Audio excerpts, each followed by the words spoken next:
is up, MMA True Believers? I am Jason Burgos for Sherdog.com, and I am joined by a man that epitomized old school guts and giant cojones at UFC 247. On that night, this man stepped in on less than 24 hours' notice to fight a division up and put his 7-fight win streak on the line. Although he did not win, he is a winner in all of our hearts and earned a fight of the night bonus. That man is the James Krause. James, thank you so much for giving me some time to look back on the wild situation that had you back in the cage unexpectedly this weekend. Yeah, it's a pretty crazy deal. Now, I have a whole bunch of questions. Now, you were definitely one of the interesting stories that came out of the event. But to become this fan favorite story that you were, there has to be a how and a why. So first, the how. We get the early news on Friday that something is up with Arroyo, who's out of the fight with Giles. From what Dana White said in the UFC 248 pressure, you were only in the building because you had corner duty at the event. I also know your manager Jason House was there. Several clients also on the card. So how does the thought of you even moving up in weight to take this fight even happen? Was it all your idea? Was it a money figure floated with your manager that you couldn't refuse? How does this come together? I was actually at lunch whenever we heard that Arroyo was out. They said, hey, they just carted Arroyo out on a stretcher. And I was like, oh, well, I said, I'll take that fight. Why not, right? I mean, I said, he goes, are you serious? I said, yeah, if they pay me for it, I'll take that fight. And that's pretty much, that was the gist of it. And I really didn't think much of it, so we go back, and this is probably like 2:30. We're at lunch, and then they have to leave for the venue at 3:30 for weigh-ins. Okay. And so they're getting me riled up, and they're like, "Look, he's got to go to weigh-ins and weigh in." I'm like, "Look, I'm not going to weigh in. You're not gonna get me riled up. I'm not gonna go weigh in, stand across from this dude, and then we don't make a deal, and then now I'm gonna look like a jackwagon because I said I was gonna do this, and now you guys didn't want to make a deal. I'm not doing that. So we have until 3:30." And then, after 3:30, I'm gonna, after they leave for the weigh-ins, I'm not gonna mess with it. So 3:30 comes and goes, and I'm like, well, okay, well, they weren't interested in it. No big deal. I'll just stay the course. About 3:45 rolls around, and I get a call, and they're like, he's in. And I'm like, no, I'm not. I'm not in. Like, I'm not in. Yeah. Like, you don't understand how this works. Like, yeah, I am not in. And so anyway, we get the money going back and forth, and we get the deal done. And they're like, look, you got to go to weigh-ins. So I jump on a shuttle. I get to weigh-ins. I weigh in a few minutes before you guys see me actually, on the ceremonial weigh-ins, and that was that. And speaking of the money, that's the next question. Was taking this fight on short notice doing the organization a big favor because Giles is a local guy, having him on the card is important. Was this your best payday in the company even before the fight bonus? Like, was it your best payday for one fight by far? No, with the loss, no.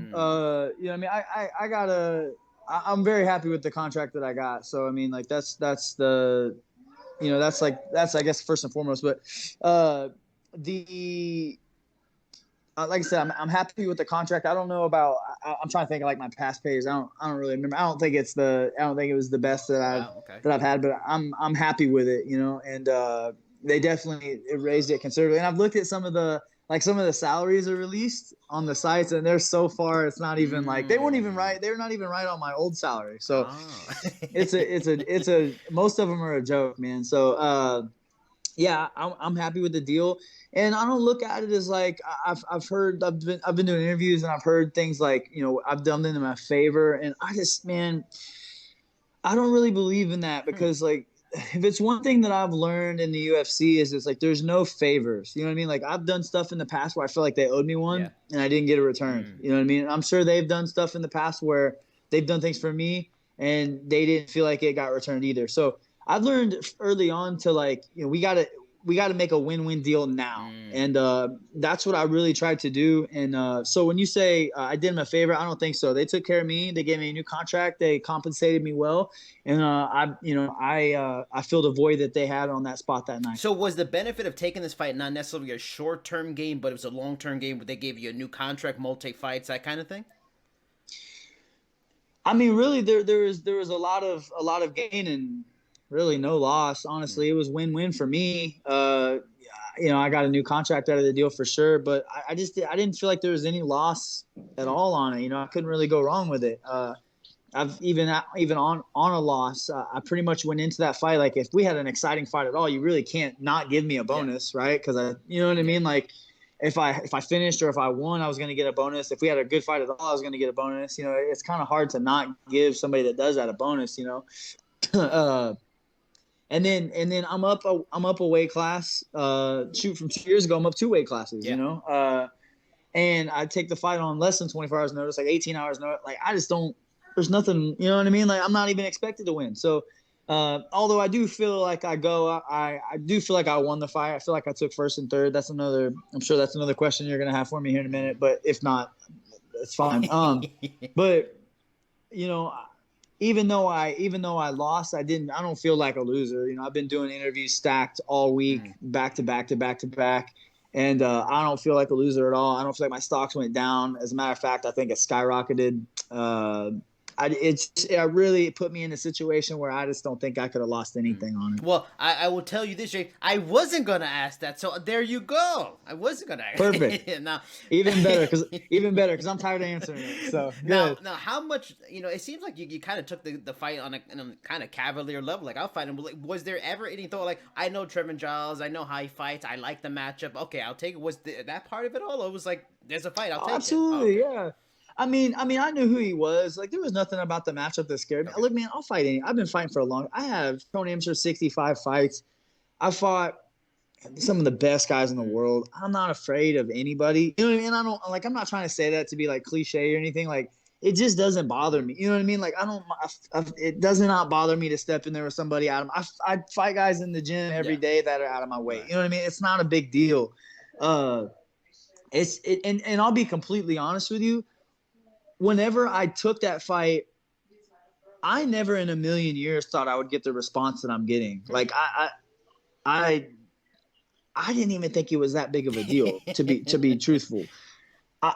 I liked the matchup. I liked the fight, and I would take it again next week, tonight, tomorrow. You know what I mean? Like I would still take that again, the same fight, a similar fight. You know what I mean? Like it wasn't that big of a deal to me. And then whenever the internet blew up over it, it was great. You know what I mean? Like I'll take it. You know what I mean? Like I'll take it. So it just wasn't that big of a deal to me. Where I'm from, the Midwest, dude, it's pretty common to do that. I did it coming up through the amateur circuit, and then I did it even like on RFA. I was taking short notice fights often. And it's just not that big of a deal where I'm from. What were the opinions of your coaches, your friends, your fighters at Glory, and of course, the most important of all, what was the opinion of the wife? What 18 hours? Like, yeah, I'm going to go into a fight this weekend, honey. Yeah, so I text her. You're the first person to ask that, actually. Yes! I text her, and she almost has like a blind faith about me. You know what I mean? Like if I say, "Hey babe, I'm jumping off a cliff today." So, all right, well, have fun. Wow, good luck. Love you. So, I told her the circumstances. I said, "Hey, I'm thinking about taking a fight at middleweight." She's like, "What? Why?" And I said, "Well, we would get X money and, and she's like, "Oh, might as well. Why not? You're there." So it's that blind. She's actually listening to me. What'd you say? Yeah, so she's like, "This is so cool." Anyway, she surprises me with a flight, comes out, watches the fight. She was all about it. She was all about it. And we've been together for going on 13 years, so this isn't anything that she hasn't seen twice already. She's seen me beat up plenty of times, so it's not a big deal to her. Now, and I mean, I think we can clarify now. She is probably the most ultimate ride or die MMA wife I've ever heard. You are a very lucky man, sir. Yeah. I think we started dating like after my first or second professional fight, and then so like with Ultimate Fighter and all that, I think I'm like 40 some pro fights maybe. So she's been around for a minute, since 2008. I think is when we started dating. That's right, 2008. Yeah, 2008. So she's been around the block. She's seen me beat up. She's seen me beat people up. She's seen me do stupid shit. So it's nothing new to her. Now, I mean, and I like you. You because you are a very smart guy. And I talked to you in November before the Mariah's fight. I felt like you educated me on a lot of levels. And there, because you're a coach. You understand the unfortunate realities of this fight game, and and there's always an inherent danger in the fight game. Sure. But going into this fight with no camp, although I have no doubt, like you mentioned, you trained regularly to all these kinds of things, with a big strong kid, was there any fear about the risk could be too great? Maybe not from you, but from your coaches. Like, you talked about the miles, when we talked last time. I'm 33 years old. It's not about that car, it's the miles. But that was about, having a lot of fights in a year. This is still, was there ever a thought like, maybe I take damage that's long lasting because I didn't, properly prepare like I know? Was there ever that kind of thought? It was like, it's too much of a game not to take. I gotta be honest. Yeah.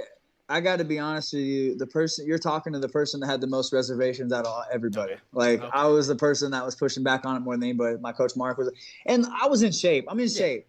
I'm not in fight shape, but I'm in shape. I pushed a hard 3. You know what I mean? Like for coming off the couch, I don't think I did bad, right? I mean, it's not bad. Normally, people don't see me get tired, so that I don't like that. You know what I mean? I don't like getting tired in a fight. Trust me, fighting tired. It's the most exhausted I've ever been in my life, by the way.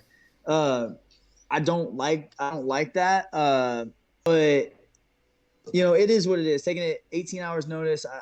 I'm very proud of what I did. Everybody was on board, man. It was crazy. I really didn't expect that. Everybody was on board. My coach wanted me to, management wanted me to, my wife wanted me to. I was there, and it made sense. Yeah. There's no loss coming. You know what I mean? Like I'm in the worst position possible right now. And I'm talking to you. You don't interview losers usually. You know what I mean? So it's like, I'm in a good spot, man. And I want to ask about that, the getting tired and stuff like that, because in the first round he had a ton of trouble getting you off of his back, and there was a couple times you go for the rear naked, seemed possible, a lot of working, a lot of hand fighting. It seemed, in between, from there on, you looked like you got tired. And in the second and third round, in the corners, they heard you. You were chastising yourself. You were pissed at yourself. Did the grappling with someone so much heavier was that took a lot out of you? Was there a damn? I'm freaking tired, man. What the fuck? Is that like or was that part of it? Like, did you know going in, okay, I don't have a full camp. I'm not into fight shape. You know what? I'll try to get him early. That'll be my best shot. And if I can't get him early, it might be a tough fight. Was that part of the roll of the dice of taking that fight too? The thing about my style is I can't not fight the way I fight. You know what I mean? Like, it's like, my goal is to put out, like the Sergio fight. One of my fight goals was to double my opponent's volume. And I did exactly that, right? I literally doubled his volume. I threw over 200 punches in the fight. I have a very high volume. I think I landed like 9 significant strikes per minute or something like that. So it's really difficult for me not to fight like that. So I didn't really think about like, I'm going to conserve energy or anything like that. These are not thoughts that are going through my head whatsoever. So what you're asking me is like, was the weight difference, was the punching power, like was the middleweight, was it a factor? Yeah, because they always say, the added weight can affect a guy and those kind of things too. They were factors, absolutely. Whenever I had his back, I couldn't control his hips. He did a good job of getting my choking arm. That's normally you want it on bottom. He did a good job putting it on top by switching his hips. Normally when I get a grip here, it's not a problem, but he's strong. He's pulling my arm down. His punching power moved me every time he hit. You could tell how much harder he hit than I did. He never hurt me or anything, but were all these things factors? Absolutely. Were they determining factors? No, because I knew if I just stuck around, I kept pushing, I knew he would start to fade. And I fight tired, man. I know how to fight tired. I've been doing this for a long time. I'm a veteran in this sport. I know how to fight tired. I know how to keep pushing. And I think I showed that. All that being said, I still lost the fight. I thought I won. I lost off of a judge not giving me the first round, which is, I don't know how. Yeah. I don't know how you don't give me that round. Long night for judging in Houston. Yeah. I don't know how that's about as clear cut. I had his back for 4 minutes. Yeah. I don't know what else I can do. In that third round, and I'm watching with my girlfriend, and like you just said, like we were both impressed on how you pushed, because you did look tired in the second, but in the third, how you came out, and she was even like, well, he's a coach too. He understands that mentality to, he probably coached himself, push through, and he's. Well, Mark, so two things happen in between second and third round. One, Mark comes back and gets my ass, and you can hear, I think you can either hear me say it or you can hear the announcer say it. I was like, I came back, I'm getting my ass beat. Yep, they said it, yeah. Like, as I'm getting the shit beat out of me, so he goes, you're tired? I said, yeah, I'm not shooting on him again. That's what was making me tired, was trying to wrestle with him. He had heavy hips. Yeah. So I was like, I'm not going to shoot with him. And in my head, I'm like, look, this is make or break. He's tired. You're tired. Like, don't wrestle him, because that you're not going to get him down anymore. He's too strong. He's too heavy. Yeah. So I'm just going to try to knock his head into the fifth row. Like, and it came out winging that right hand. And, I landed a bunch of them, man. I landed a bunch of them, and he landed some stuff. I landed some stuff. Once again, I thought I took the round. I didn't. Well, that's not true. I did win the third. I did win the third. But you know what I mean? Like, I just they were all factors. The punching power, the weight, the hips, the squeeze, the strength, all factors, all determining factors. No, I would fight him again tomorrow. Like, I'm a better fighter than him. Like, and I'm not, man. If he's listening to this, it's not a shot on him. You know what I mean? I just feel like I could beat that guy. And I came off the couch, bro. You know what I mean? Like literally off. I'm literally in a booth. I have a rice bowl. I have a rice bowl and a Coke over here. You know what I mean? Like, I'm not. You know what I mean? Like, it doesn't. You're not gonna ever catch me more unprepared than that fight right there. You'll never catch me more unprepared than it. And like, again, like, going back to, like, it's one thing to be a fighter, but it's one thing to be a fighter and a coach, and you have to be in touch with that reality of how difficult the sport is. Can you, on some level, I could understand this on a human level, because the deck in this situation is completely stacked against you. You go in on 18 hours notice. He's much heavier. Even when the weigh-ins, you were still 2 pounds below the limit, and this guy was cutting to the limit. Can you? Is there a part of you that goes, I'm expected to lose? It's a win-win if I lose, or can you not, as a professional athlete, even let that in? Do you have to be confident, even though you know the deck is stacked against you, and you have to believe you can win that fight no matter what? I'm gonna answer this question with a question of your own.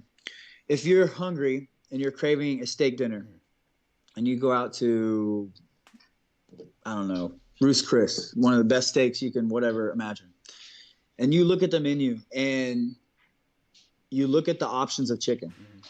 Do you look at the options of chicken? No. Yeah. You don't look at the chicken options. Why? Because you want to steak dinner. Exactly. So for me, whenever I think about that, like, it wasn't a thing. You know what I mean? Like, it wasn't a factor. I wanted a steak dinner. So, you know what I mean? So, like, I'm not going to look at the chicken menu if I want the steak. So, for me, those things weren't factors. Like, I didn't even think about it, man. To be honest with you, like, I think like, you guys are giving me way more credit than, you know what I mean? What I have. I had like 30 minutes to figure out if I wanted this fight or not. And I said, look, I want this dollar amount. If you guys can do it, I'm in. I don't give a fuck who's across from me. You know what I mean? Like, that was that. Okay. You know what I mean? That's pretty much the gist of it. Like, if you could put fucking King Kong across me, if you pay me this, I am there. So that's kind of how it went down. How much does the fight of the night, ease and soothe the disappointment? Zero. And frustration? Really? Not at all. No. Has nothing. I don't. Man, my bills are paid, dog. I do well outside of the UFC. I don't need. I'm not too good for 50 grand. Don't get me wrong. but my win purse would have been more than that. You know what I mean? Like, so. Okay. Does it ease it? I mean, a little bit, but like, man, I wanna win, bro. Like, I'm here to win. I'm not. You know what I mean? Like, fighting is the end of the alpha male line. So if you and I get into this, we go. You say, I'll kick you. Well, I'll, stab you. I'll shoot you. Well, I'm faster than you. Well, I'm stronger than you. It ends with, I'll whoop your ass. And it stops there. You can't one up that. Well, I have more money than you. I'll beat you up. You know what I mean? And I have a nice car than you. Well, I'll still beat you up. It stops there. So, like, that's the end of the line for me. You know what I mean? And for I think males in general, that's the end of the line, right? So it's like, I want to win, man. I want to win. And all that being said, the money is nice. You know what I mean? The bonus is great. I'll just be upfront and honest with you. Am I the best fighter on the planet? Probably not. No. I mean, but I don't think there's very many people that have played the game of MMA better than me. I don't think there's very many people that have maximized the dollar amounts made from this sport to create other things. Yeah. I don't think people play this game. There's a few of them that have. Your Connors, he's super smart. He's a legitimate superstar. But in terms of a kid coming from a trailer park in a town of 5,500 people, nobody's playing the game like I am. You know what I mean? And that's not I don't mean that as in like I'm doing this in MMA, I'm doing that. I'm talking about outside of the MMA. Exactly. I'm taking MMA and I'm using it for something else. Right. That's, you know what I mean? Like, this is not an MMA question. This is a life question. And that's why I admire you so much. From the conversation we had in November, you talked about, you know, what you do with your money and the best way fighters coming up should use their money when they come in and keep their job, you know, and you talked about how you know, investments and you own your business and stuff like that. But since this was, I wouldn't want to say found money, but unexpected money, it wasn't what you were planning. Does it still just go into the investments, or is it because you weren't expecting to get this? You're like, you know what, honey, let's splurge a little bit. Let's have a little fun with this. You know, is there any thought? Or... It's super. I mean, I always take care of my family. Like, if they want something stupid, we go buy it. And we live in a nice house. You know what I mean? My wife drives a nice car. Like, I have a nice watch. Like, I have shit that I'm not gonna tell you that I don't splurge. I do. But it's a really simple investment strategy. Mine is anyway. It's a really simple investment strategy. The problem is nobody wants to get rich slow. Yeah. So I'm not. You know what I mean? I'm not trying to get rich now. I'm going to be rich 20 years from now, 10 years from now. You know what I mean? So it's like the money that I make from this today I was looking at apartment buildings, if that tells you anything. You know what I mean? Like, that's what I'm doing with this. I'm going to buy an apartment building, like a 15, 20 unit apartment building. It's probably what I'll end up doing with the extra money that I make.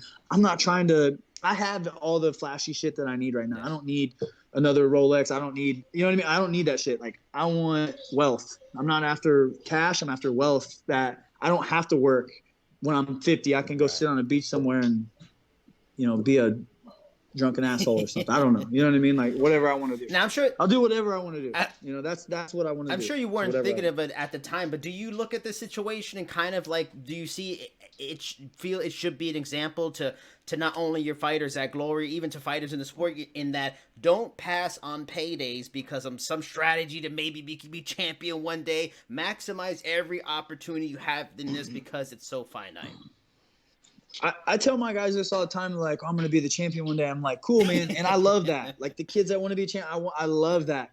Look, but there's not everybody's going to be a champion. Exactly. Man. Like, let's just be real. How many, there's a 1% that are going to be champs. So with my young guys, Grant Dawson, like Sean Woodson, these guys, they both want to be champs. And I'm like, guys, let's stack some money first. Let's get our bank account looking right. And then, like, there's a process to this, because what I see happens is the young guys that come in and they want to fight the top 15 guys, right, immediately.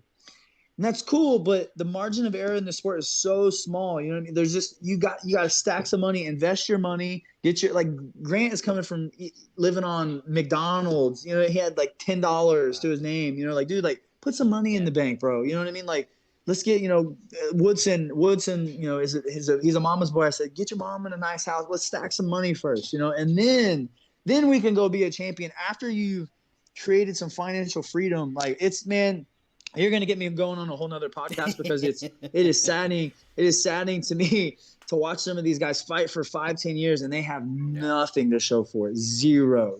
And they're spending their fight earnings as cash. You can't do that. You cannot do that. You have to take that money, invest that money, and the money that you pull from investments or the money that you make, it's secondary. I mean, that's what you go buy the Gucci shoes and the Rolex watches and all that shit with. You know what I mean? You don't go buy that with your cash flow, man. You don't do it. And when we talked last time, you talked about that and going back to the, you know, it's not about the cards, about the miles on it, that you want to only fight twice a year. Is that rule still in play for 2020, or is this kind of like you meant like twice a year with the long fight camp that's grueling and everything, and this is more outlier, and you still want to fight 2 more times this year? I got to be honest with you, man. The deal that I'm on now intrigues me to fight a lot more than I was before. I feel like I'm valued now. I feel like I'm getting what at least getting closer to what I deserve to be making. Like, I see some of these other guys. I know guys with 3 fights in the UFC making what I was making.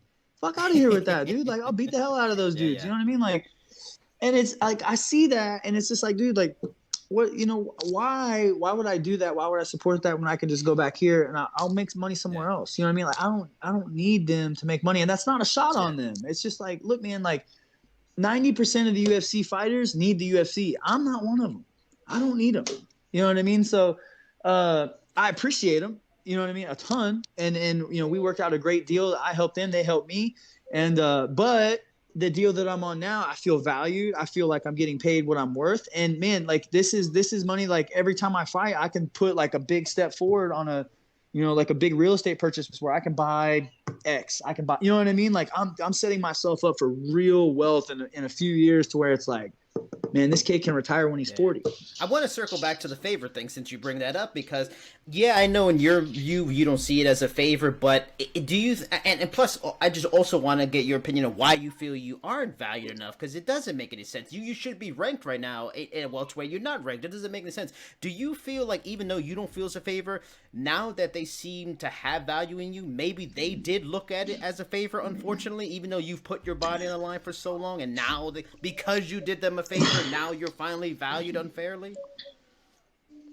It's a business, man. It's a business, and they're gonna make business moves. They're trying to get the most amount of fights for the least amount of money, and I'm trying to get the opposite of that. The win-win is somewhere in between, right? Like, so I don't say that in like a negative manner. They're just trying to run a good business. But I know last year there was $600 million left on the table after Dana bought a Ferrari, after Conor got paid. You know what I mean? After all expenses paid, $600 million still on the table.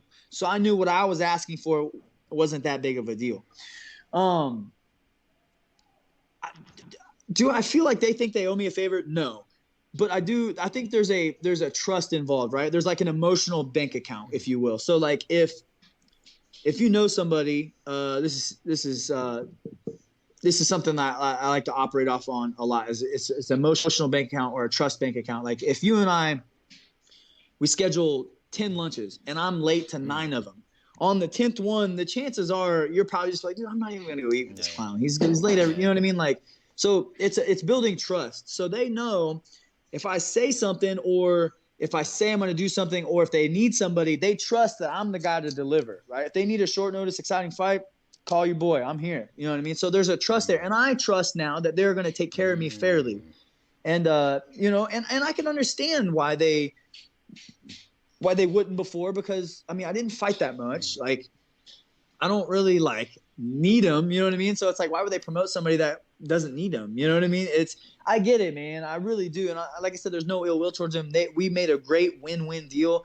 I don't owe them any favors. They don't owe me any favors. And man, but I will say this. I think the UFC and myself are as happy as we've ever been together. So I will say that. If like 2019 and previous years was pretty much I'm good, I fight when the mood strikes, when I feel like it, would we say now with this new deal, with this new relationship, with this new valuing they have, 2020 is about I'm going to get ranked, I'm going to get into title contention, I'm going to have big fights because it's going to be too valuable not to do that? I could give a shit less about rankings, man. I don't care about those. It's all bullshit. But they do, they care about that stuff. And if you're ranked, it make that value. And again, with the value and all that stuff. So when I say value, I mean dollars. That's the only way to. That's the only way to really. I mean, how else can they value me? You know what I mean? Like, value is a price tag in this, and you know what I mean? Like in this game, right? You don't. If you can't say you value me if I'm a $1 million fighter and you're giving me 10 cents, you don't value me at that point. You know what I mean? Like, value is shown through dollar amounts on my end, at least, you know what I mean? And look, man, like on the back ends, they do me right. One thing I want to make clear is like, I'm not shitting on the UFC at all. They do me right. Like they put me on guest fighter stuff. They pay me for that stuff all the time. Like, they take care of me, man. I'm not, like I said, I'm not, this is not a thing where I'm bashing them at all, but it's, I feel like I'm being paid fairly now, or closer to it. You know what I mean? And I will say this: I'm money motivated. So for me, when I see a dollar amount that I can really go put to work outside of the UFC, man, it entices me. Like, in my head, I'm like, boy, a couple of these I can really, you know what I mean? I can change my life. So I told my wife on Saturday day before, I said I'm gonna change our life tonight, and I think I did, man. I was upset with myself for a day, and I really do think that I'm going to change the trajectory of where I was. It was just going to take me a little bit longer, but man, like if I fight more often, I'm in a good spot. You know what I mean? Like it's only going to grow bigger. They always say it's difficult for an athlete to see moral victories, but not that a moral victory. But is this like a financial career victory despite losing for you then? Bro, yeah, I mean, absolutely. I'm a very positive person. Like, you have to find the wins out of everything, right? Like, if not, you're just gonna have a shitty attitude and nobody wants to hang out with you. So, You know what I mean? Like, am I upset about some of this stuff? Yeah. Like, I don't even really want to go into the judging. Like, that's what everybody's been asking. And I'm just, to be honest with you, I'm just tired of answering this shit. Like, it frustrates me when we talk about, I don't want to go into it, but it frustrates me talking about how they give him the first round. If Right. that one judge would have gave me the first round, I would have won the fight. We might be even having a different conversation then. But like I said, I'm good, man. Like, you know what I mean? Like, I'm in a good spot. I don't feel like a loser. I feel like my stocks went Yes. skyrocketed. You know what I mean? My social media is bananas. I've had interviews. I've had like probably 5 to 6 interviews a day since the fight Wow. happened. You know what Yeah. I mean? Like, and with I'm talking big Yeah. Yeah. media outlets. You know what I mean? Like, you guys are one of them. You know what I mean? It's like, it's, I don't feel like a loser. You know what I mean? I don't feel like a loser at all. And, man, and once again, I'm not shitting on anybody, but most of these media outlets are telling me off air that they're turning him down for interviews because they want to interview me. Wow. It's like, I don't feel like a loser at all, man. Like, my stock has only gone up. I didn't lose anything out of that. And we got to find the wins.